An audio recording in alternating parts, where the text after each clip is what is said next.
Good evening and welcome to the evening news for today, Friday, November 10, 2023. I am Jemima Holmes. Thank you for tuning in. Now let's take a look at some of the lead stories tonight.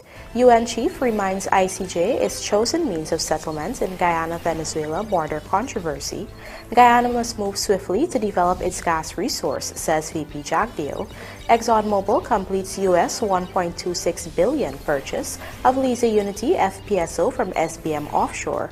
Father of two dies after crashing bike into car at TAIN, and 16-year-old develops mathematics competition to make learning fun. Now for the news in detail. The recent heightened aggression by Venezuela, which is threatening to annex Guyana's Essequibo region via referendum, has caught the attention of United Nations Secretary-General Antonio Guterres, who has reminded that the process pending before the International Court of Justice is the chosen means of settlement of the ongoing border controversy between the two countries. Here is Vanu Manikchand with our lead story tonight. In a statement on Thursday, the United Nations Secretary-General's spokesperson, Stefan Dujarric, said the UN chief is following with concern the recent escalation of tension between Guyana and Venezuela over the border controversy. Last month, the Venezuela National Electoral Council published a list of 5 questions that it plans to put before the Venezuelan people in a referendum set for December 3, 2023. The referendum will seek the Venezuelan people's approval to, among other things, annex Essequibo and create a Venezuelan state, and also for Venezuela to grant citizenship and identity cards to residents of Essequibo. Dujarric on Thursday said Secretary-General Antonio Guterres trusts that both parties will demonstrate good faith and avoid any action that would aggravate or extend the controversy. In fact, he went on to remind that the judicial process before the International Court of Justice is the chosen means to settle the matter. The spokesperson said, quote, "In January 2018, after carefully analyzing developments in the Good Offices process that had taken place over the preceding years, the Secretary-General, in the exercise of the power and responsibility conferred on him by the 1966 Geneva Agreement, chose the International Court of Justice as the means that was next to be used for the solution of the border controversy between the two countries. The controversy is now before the International Court of Justice. The Secretary-General does not express a view on matters that are subject of ongoing judicial proceedings." End quote. Based on the recommendation of the UN chief, Guyana moved to the World Court in March 2018 seeking a final ruling that the 1899 arbitral award is binding. That matter is still pending in court. Guyana has since requested a special hearing before the ICJ over Venezuela's planned referendum. The court has set aside Tuesday, November 14, 2023, to hear from both countries. Meanwhile, the Guyana government continues to alert bilateral partners of the heightened aggression from Caracas. On Thursday afternoon, President Dr. Irfan Ali held virtual discussions with his Brazilian counterpart, President Luiz Inácio Lula da Silva, on the border controversy with Venezuela and other matters. Presidents Ali and Lula talked about defense and military cooperation, respect for sovereignty and territorial integrity, respect for the rule of international law, the Venezuelan border controversy, and infrastructure and economic cooperation, among other issues. Reporting for the Evening News, Vanu Manikchand. The Guyana government will soon be embarking on a revision of the Local Content Act with the aim of expanding the 40 carved-out areas that were set aside to benefit Guyanese companies, as well as fix all the loopholes that are being taken advantage of. Here is Vanu Manikchand again with the details. The Local Content Act, which was passed in December 2021, outlines 40 different services that oil and gas companies and their subcontractors must procure from Guyanese and Guyanese-owned companies. Vice President Dr. Bart Jagdeo, however, noted that while there are some areas where locals could not meet the demand, there are other areas where they now have the capacity to do more. We've had mixed reviews. There's some areas where we raised the bar high and the locals have not met all of those bars because they couldn't supply. We have had to give exemptions and because they didn't have the capacity. And there are other areas, which I'm not going to mention all these areas now, where we can now expand. Because we had about 39 or 40 areas in which carve-outs were done for Guyanese, from 100% down to 5%, like 100% for rentals and dwellings and vehicles, but like 5% from some machining services, etc., where we were less capable. So we have some new areas that we can expand into. Another focus of the review, according to the Vice President, will be fixing the loopholes. There are some loopholes that people have been capitalizing on, and some local companies have been acting as a front for some foreign companies, and they have to beware too, that we're coming after these local companies through the tax system. So if they're using that to benefit unfairly by bringing in the foreign companies, just utilizing them, we're going to be looking at a number of measures that will hopefully address these issues too. So yes, we're looking at it. It should happen. So United States oil giant EXxonMobil, which is producing oil offshore Guyana with its partners, disclosed earlier this year that it spent some US $400 million in 2022 with more than 1,500 companies and over 5,000 Guyanese employed under the company and its contractors. However, VP Jagdeo believes that this number could go up even further. We believe, given the plan, what our plans are and the expansion of the industry offshore, it will go up to probably $1 billion maybe by 2027 or so.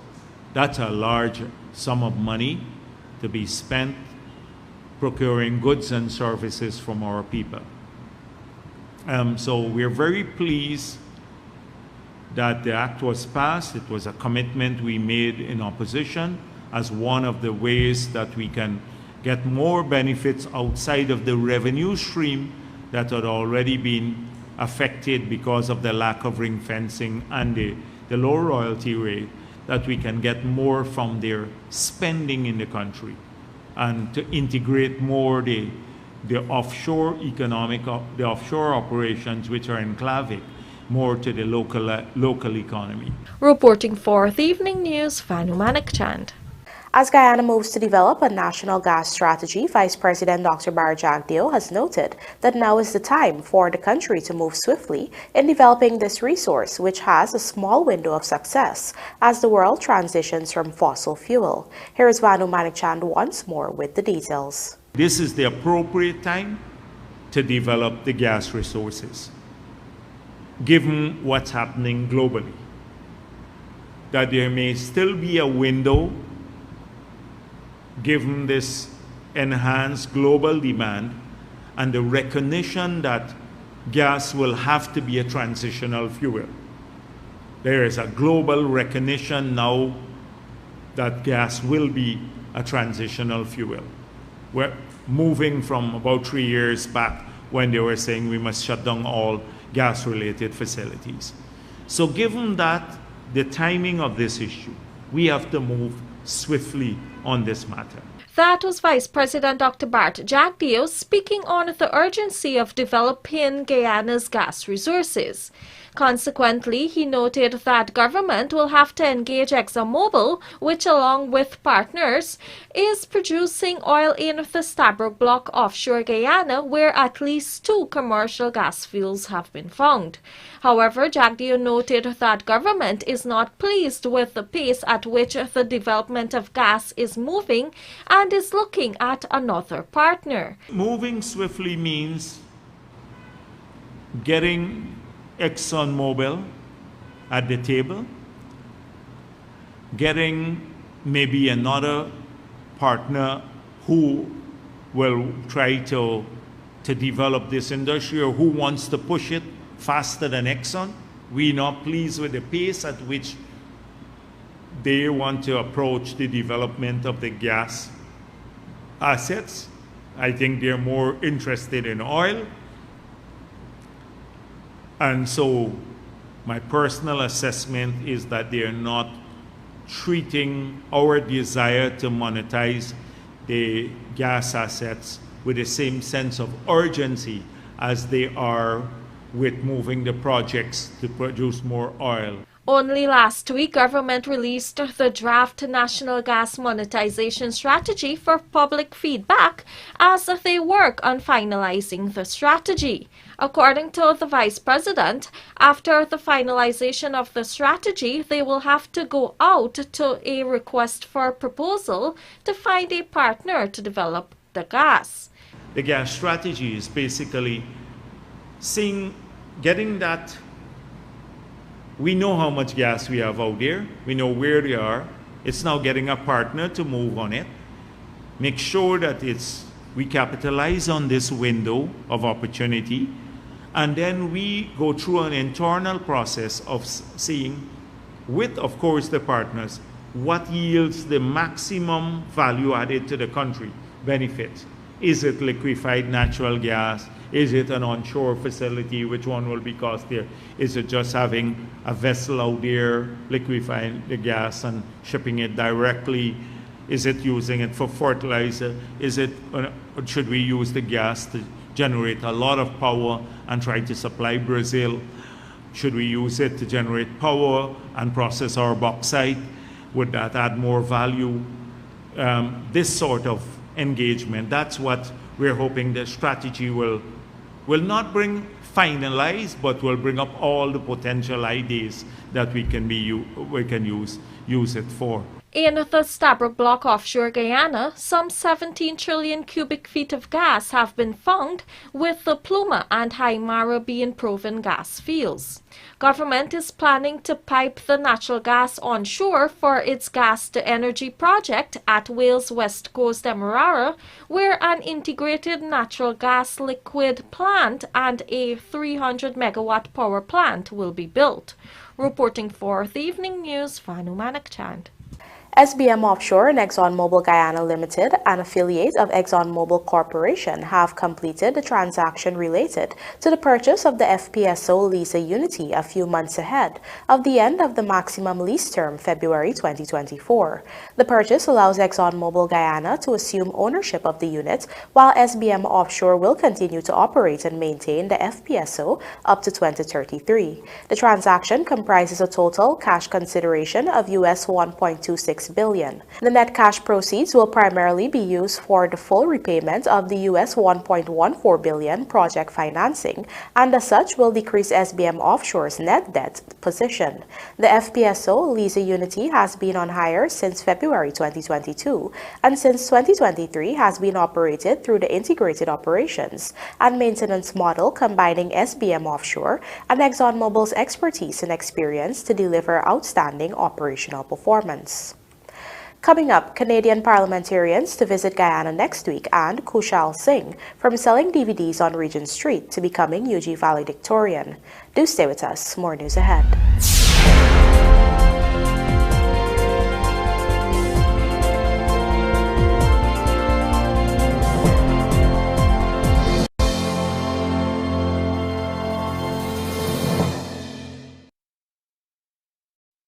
Come on now. Ping pong chairs, choo-choos, amazing, taste so good. Yeah. Feed your cravings, chocolate rich. You'll be craving more and more and more and more. Here comes the craze.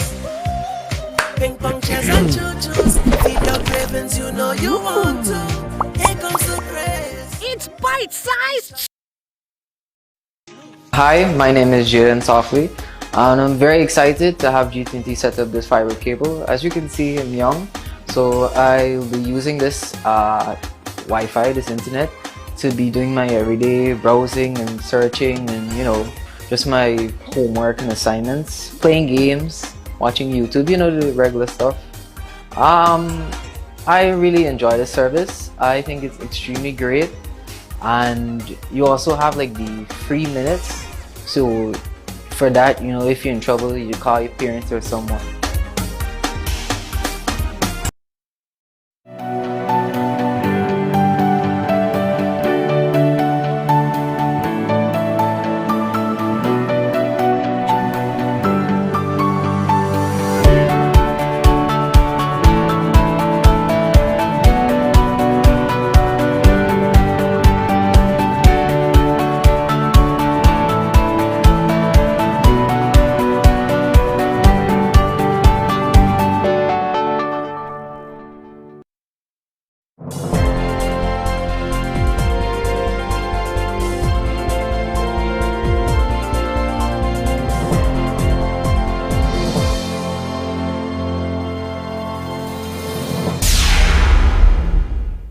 Welcome back. You're watching the Evening News. A Canadian senator and 3 Canadian members of parliament will be visiting Guyana from November 13 to November 18 as Canada continues to strengthen bilateral relations with Guyana. The visit forms part of engagements through the Commonwealth Parliamentary Association. The team of parliamentarians will include Alexandra Mendez, Assistant Deputy Speaker and Chair of the CPA Canadian Branch, Salma Atalojan, Senator and Canadian Branch Executive Committee Member, Rial Eloy Fortin, Canadian Branch Member, and Robert Kitchen, Canadian Branch Executive Committee Member. The delegation will be involved in several high-level engagements, including meeting with Prime Minister Brigadier Mark Phillips, Speaker of the National Assembly Mansour Nadir, and several parliamentarians, including Leader of the Opposition Aubrey Norton. This visit will give Canadian delegates the opportunity to advance relations with the Parliament Office and members of Parliament of Guyana and exchange views on common areas of interest such as climate change, oil and gas opportunities, Indigenous peoples, and a paperless Parliament. Our Berbice correspondent, Andrew Carmichael, joins us now to report that a father of 2 is now dead after the motorcycle he was riding crashed into a car on the Quarantine Highway. Here are the details. Dead is hire car operator 35-year-old Rondell Marlon Rahaman of 135 Bloomfield Village, Quarantine, Berbice. The crash occurred on Thursday at about 8 hours at TAIN Village along the Quarantine Highway. The father of 2 was riding his motorcycle CK7484 when the crash occurred. According to his wife, Maureen Rahaman, shortly after he left home, someone came and informed her about the accident. When she arrived at the Port Morant Hospital, she found that her husband was in an unconscious state with injuries to the lower part of his body and his head. And then they transfer him into New Amsterdam. When I get to New Amsterdam, they allow me to pay him a visit again, and I had a talk with like about 10 doctors. Within an hour, 10 doctors I had a talk with, and they're saying to me that my husband is brain dead and his foot break. However, they told me that they were going to transfer him to Georgetown Hospital, but they said to make a phone call, and Georgetown said that they can't do anything about it. The injured man was eventually placed in the intensive care unit of the New Amsterdam Hospital and passed away shortly after. According to Rahaman, the person who brought the message to her home said she witnessed the accident.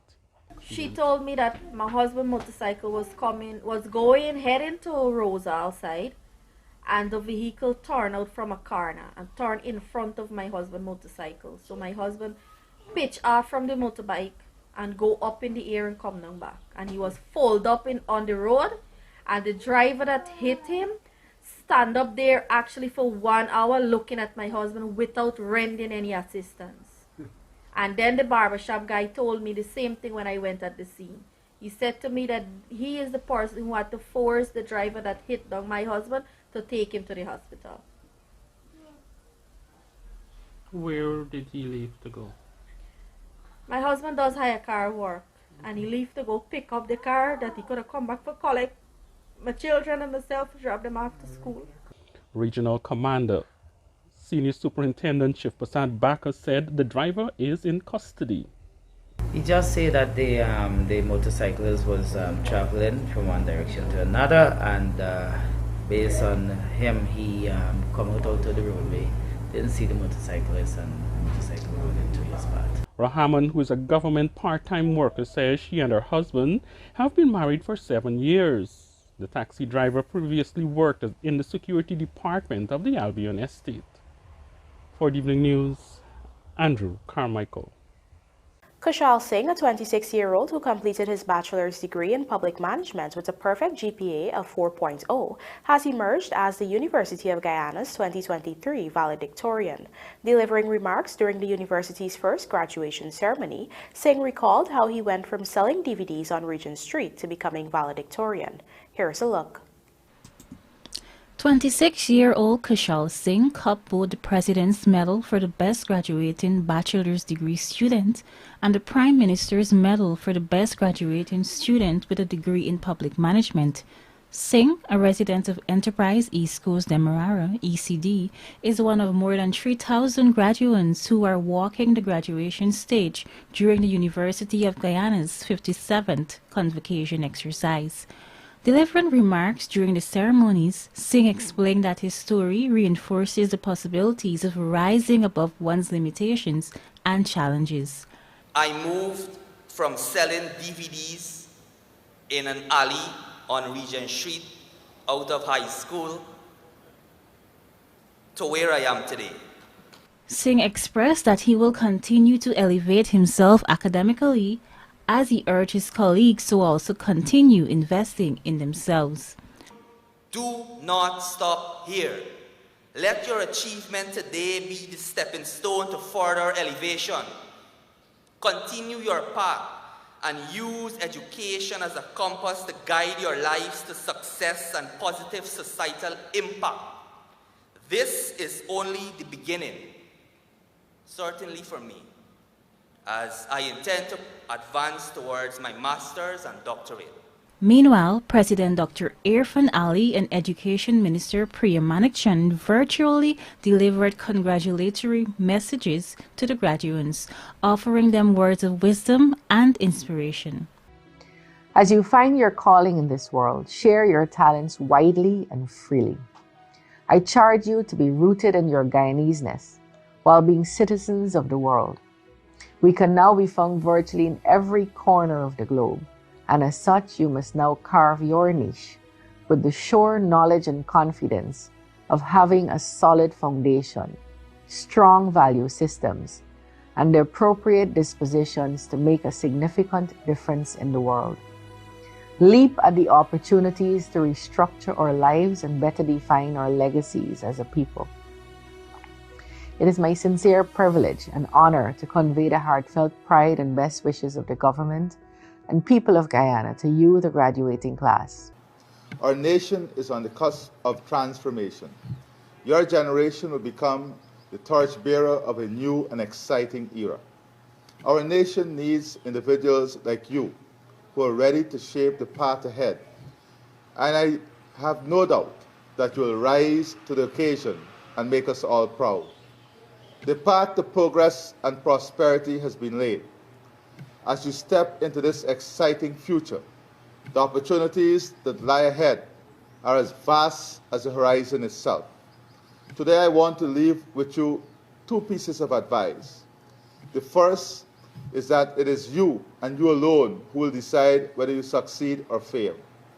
In this world, you'll find two kinds of persons: those who sit and wait for opportunities to come their way, and those who create or go out and aggressively seek those opportunities. I urge you not to be the former. Certification alone does not guarantee success. You need the right attitude and values if you are to test the limits of your ability.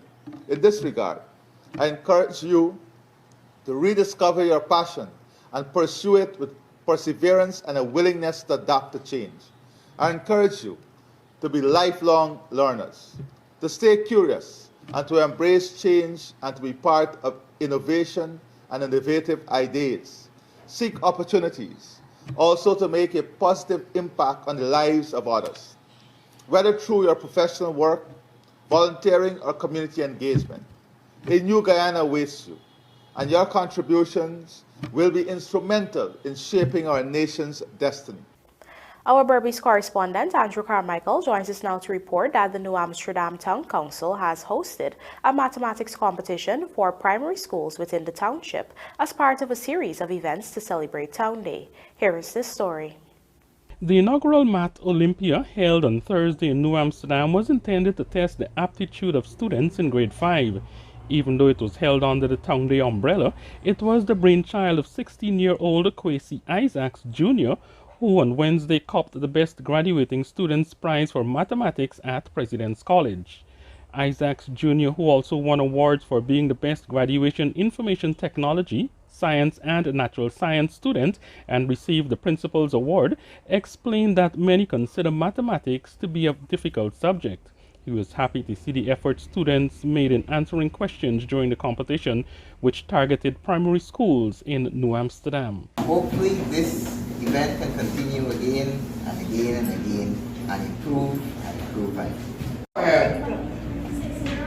6-0, no. Your time is not yet. Still have time. 4 and 8, I'm asking for a big round of applause.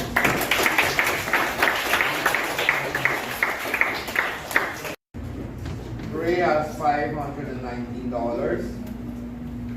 A cricket ball costs $700. How much more money does he need to buy the cricket ball? When one is not the correct answer. Organizer of the event, Kwesi Isaac Sr. is proud of his son's idea and is pleased that an educational activity was included in the Town Day calendar of events. For all the years, most of the focus has always been on English. So we decided to try maths. And then my son, being the math student he is, excelling in maths at CSEC, we decided that we was going to keep a Maths Olympia to focus on maths, because for the years, people don't really pay a lot of emphasis on maths. Everybody say maths is hard, maths is this, and everybody do everything else. So we just want to encourage students around that maths is important and it isn't as hard as they think it is. If they just pay some attention to it, they would be okay. The winning school was Learners Academy, getting 51 points, well ahead of another private school, Aline's Academy, with 37 points. The other school that made it to the final round was St. Aloysius Primary School, getting 32 points. 6 schools participated in the event. All the primary schools were invited, grade 5 students. However, Overwilling didn't turn up. I think they had a little hiccup with who received the release letter that came from the ministry. So when we contacted them today, they said they weren't aware of the event. But all other primary schools within New Amsterdam, private and public, attended the Maths Olympia. The competition was divided into 3 segments: knowledge, comprehension, and application. The top performer was Nkosiana Smith of Learners Academy. For the Evening News, Andrew Carmichael. And now for a look at the bridge reports. The Demerara Harbour Bridge will be closed to vehicular traffic on Saturday, November 11, 2023 at 3 hours for a period of 1.5 hours. Meanwhile, the Berbice River Bridge is expected to be closed at 15 hours 10 on Saturday, November 11, 2023, also for a period of 1.5 hours.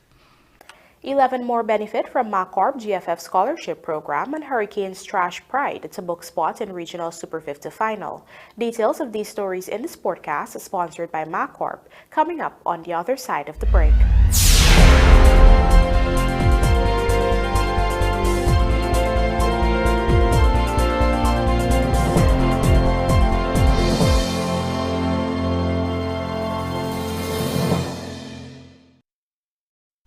John Lewis Styles has opened a new department, now offering home goods. Here you can find quality sheets and towels, pillows, blankets, and even bath mats and shower curtains. Organize your laundry with clothes baskets, fabric steamers, irons and ironing boards. For the kitchen we have small appliances, towels and mittens, pot sets and dinner sets too. Decorate the house with mirrors, picture frames, floating shelves and decorative pillows. All these and more on Waterloo Street. It's fashion for the home. John Lewis Styles. Simply different. Superbet, your best bet. Bet as you enjoy your life matches today. Place your live bets at www.superbet.gy on any of your favorite matches and watch your winnings grow. Must be 18 years and older. Terms and conditions apply. Play responsibly.